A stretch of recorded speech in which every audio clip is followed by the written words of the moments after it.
À 66 ans, Jean-Marc vit seul en autonomie dans son appartement. Depuis 4 ans, il souffre de troubles cognitifs et moteurs liés à la maladie d'Huntington. Bonjour Jean-Marc, ça va? Carole, son auxiliaire de vie, l'emmène dans un tout nouveau lieu pour la journée. Une ville allouée par une association. Jean-Marc y retrouve Delphine, 34 ans, Olivier, 52 ans, tous deux atteints de la même maladie neuroévolutive, mais à des stades différents. Doucement, doucement. Oui, très bien, Olivier. Le fait de se retrouver ici, qu'est-ce que ça vous apporte de venir ici? L'animation, évidemment, parce que ça nous permet de nous stimuler par rapport à tout ce qu'on a et c'est très très bien. L'association le permet et il faut gérer. Donc. Et ça, c'est important. C'est important. Super. Après le stimuli du jeu d'équilibre, place au repas, pris en commun. Delphine, trentenaire, est la moins atteinte des trois. Elle a hérité de la maladie de son père, décédé depuis. C'est Véronique, sa mère, qui a créé cet habitat partagé non médicalisé, un lieu qui permet de rompre l'isolement. Delphine, le fait de prendre des repas comme ça en commun, c'est important pour vous? Ah ben oui, et puis ça permet de mieux manger, et voilà. Très bon. C'est très bon. C'est important. Sinon, vous seriez où Moi, dans votre appart? dans mon appartement, et puis voilà, forcément on a moins d'appétit, voilà, moi je mange moins, j'ai moins d'appétit, c'est sûr. Qu'ici, on se stimule tous ensemble en fait. Cette structure associative, qui reste à taille humaine, est moins coûteuse qu'un foyer médicalisé et largement inspirée de ce qui existe dans les pays d'Europe du Nord. Je m'étais aperçue qu'il fallait absolument qu'il y ait des stimulations, que l'état psychique est super important pour l'évolution ou la stabilisation justement.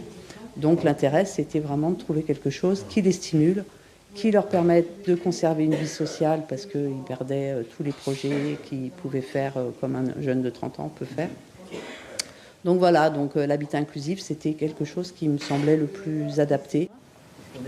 Ici, chaque colocataire débourse par mois 400 € pour le loyer, 270 pour l'alimentation. L'agence régionale de la santé, quant à elle, verse une subvention de 60 000 € par an pour, entre autres, un budget de fonctionnement pour une animatrice coordinatrice qui propose et organise des activités multiples.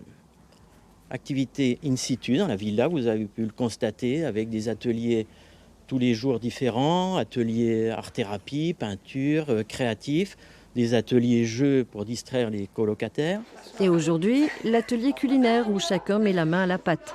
Laura en est l'animatrice. Elle vient de décrocher ce nouveau poste financé par l'association. Un lien qui se crée avec eux, mais même juste entre eux également. Ils se connaissent juste depuis quelques mois et il y a une cohésion. Il y a déjà une cohésion très forte, n'est-ce pas?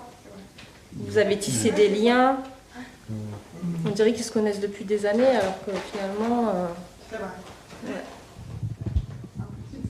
on a même du mal à les détacher des fois. Une belle aventure humaine pour Véronique et sa fille. Elle est bien, quand on la voit dans les activités, elle a plus le regard des autres, des personnes ordinaires. Elle a l'émulation du groupe, elle se sent un peu comme les autres et du coup elle va vers les gens ordinaires beaucoup plus facilement. Le défi est donc relevé pour cette maman qui a su fédérer, récolter des fonds publics et privés.